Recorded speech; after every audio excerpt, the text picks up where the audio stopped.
새벽에 상고할 하나님의 말씀은 출애굽기 32장 1절로 14절 말씀입니다.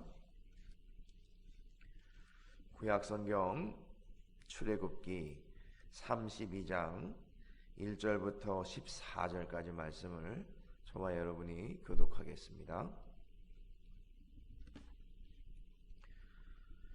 출애굽기 32장 1절로 14절입니다. 제가 먼저 1절 말씀을 읽겠습니다. 백성이 모세가 산에서 내려오미 더딤을 보고 모여 백성이 아론에게 이르게 말하되 일어나라, 우리를 위하여 우리를 인도하실 신을 만들라. 이 모세 곧 우리를 애굽 땅에서 인도하여 낸 사람은 어찌 되었는지 알지 못함이니라.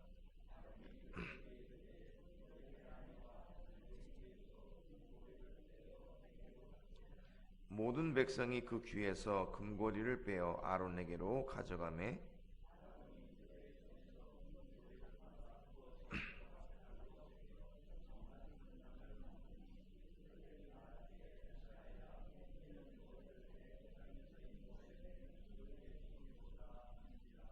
아론이 보고 그 앞에 제단을 쌓고 이에 아론이 공포하여 이르되 내일은 여호와의 절일이니라 하니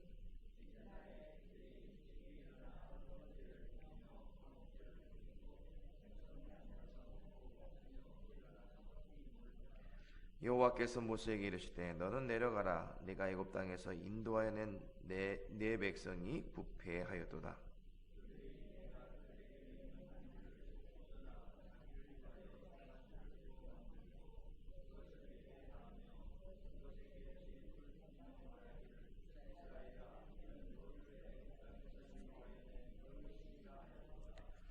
여호와께서 또 모세에게 이르시되 내가 이 백성을 보니 목이 뻣뻣한 백성이로다.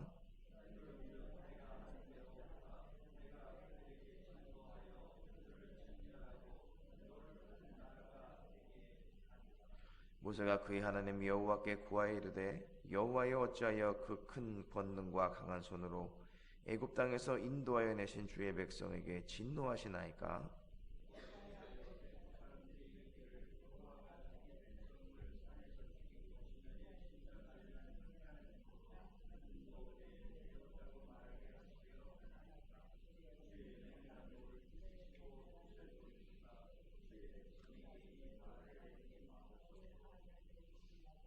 주의 종 아브라함과 이삭과 이스라엘을 기억하소서.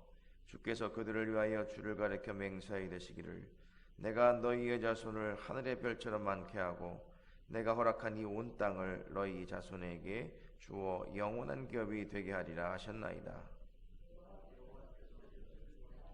말씀하신 화를 그 백성에게 내리지 아니하시니라. 아멘. 오늘 본문은 이스라엘 역사 가운데에 끊임없이 하나님의 자리를 대신하고 이스라엘을 위험에 빠뜨린 이 금송아지 사건이 등장하게 됩니다.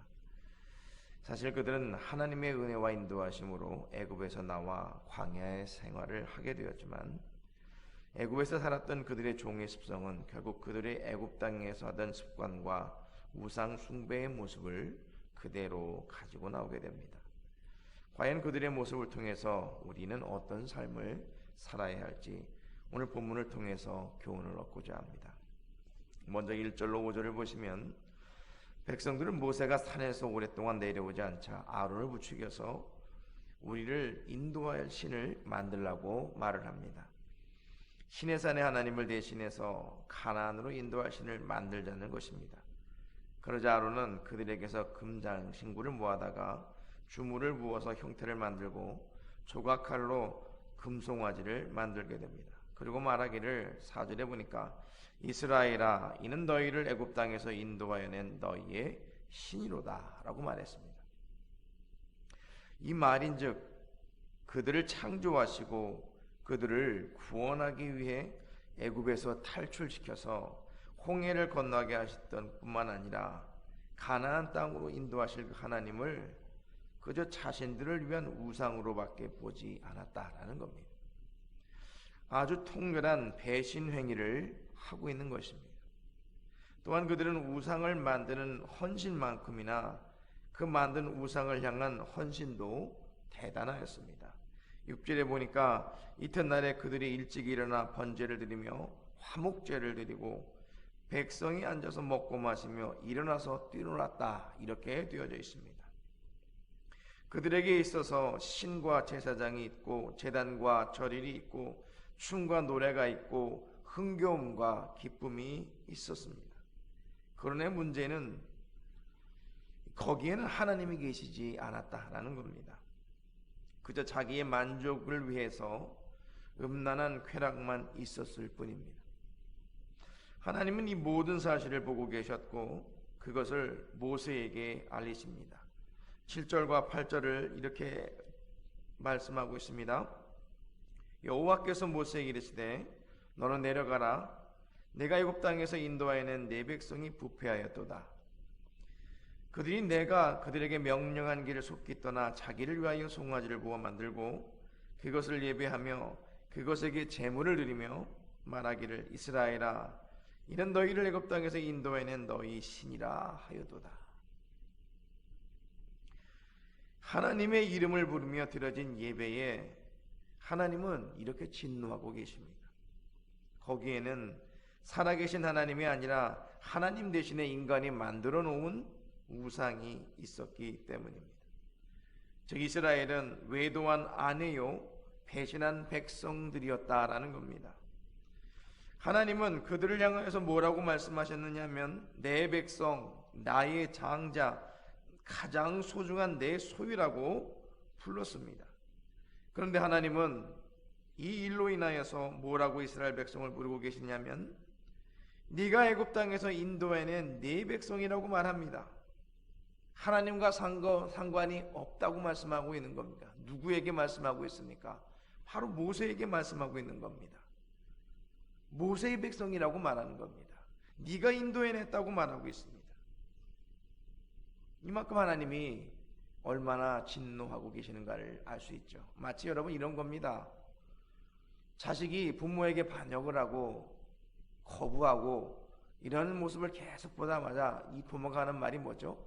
이제 너는 내 자식이 아니야 라고 말하는 것 같이 하나님은 이 백성을 향하여서 진노하고 계신다는 겁니다. 그리고 뭐라고 말씀합니까? 이 백성을 가리켜 목이 곧은 백성이라고 말하고 있습니다. 그래서 하나님이 하시는 결단이 무엇이냐면 이 백성을 진멸하고 모세를 통해서 새롭게 백성을 만들겠다고 말씀하고 있는 겁니다. 그런데 하나님의 이 진노하심을 통해서 모세가 이 하나님의 말씀하심을 어떻게 답변하고 있는가 하면 12절과 13절 말씀을 한번 읽도록 하겠습니다. 시작. 어찌하여 애굽 사람들이 이르기를 여호와가 자기 백성을 산에서 죽이고 지면에서 진멸하라는 악한 의도로 인도해 내었다고 말하게 하시려 하나이까. 주의 맹렬한 노를 그치시고 뜻을 돌이키사 주의 백성의 이 화를 내리지 마옵소서. 주의 종 아브라함과 이삭과 이스라엘을 기억하소서. 주께서 그들을 위하여 주를 가리켜 맹세하여 이르시기를 내가 너희의 자손을 하늘의 별처럼 많게 하고 내가 허락한 이 온 땅을 너희 자손에게 주어 영원한 기업이 되게 하리라 하셨나이다. 아멘. 모세는 이스라엘의 하나님의 백성임을 상기시키면서 애굽 사람 앞에서 하나님의 명예를 위하여 조상 아브라함과 이삭과 이스라엘에게 하셨던 그 언약을 위해서라도 하나님께 진멸하지 말 것을 간청하고 있는 것입니다. 모세의 모습을 보면서 우리가 생각해 볼 수 있는 것은 참으로 진정한 이 중보자의 모습이 아닐 수 없다라는 겁니다. 이 하나님은 모세의 강구로 인하여 진멸하시겠다는 의지를 돌이켜 철회하십니다. 이는 하나님께서 결단하신 것을 그 의지를 꺾으셨다는 이야기가 아니라 모세의 의도를 보시고 하신 말씀이라는 겁니다. 그래서 여러분 이런 중보자의 모습은 실제로 우리 예수 그리스도를 통해서 보여주셨다는 것을 우리는 성경을 통해 깨달을 수 있습니다. 그 십자가에서 하신 말씀이 무엇입니까? 아버지여 저들을 사하여 주옵소서. 자기들이 아는 것을 알지 못함이니라. 이렇게 말씀하시면서 끝까지 이 어린 양으로서의 십자가의 희생제물이 되어주셨다라는 겁니다. 그로 인하여서 우리는 무엇을 받게 되었습니까?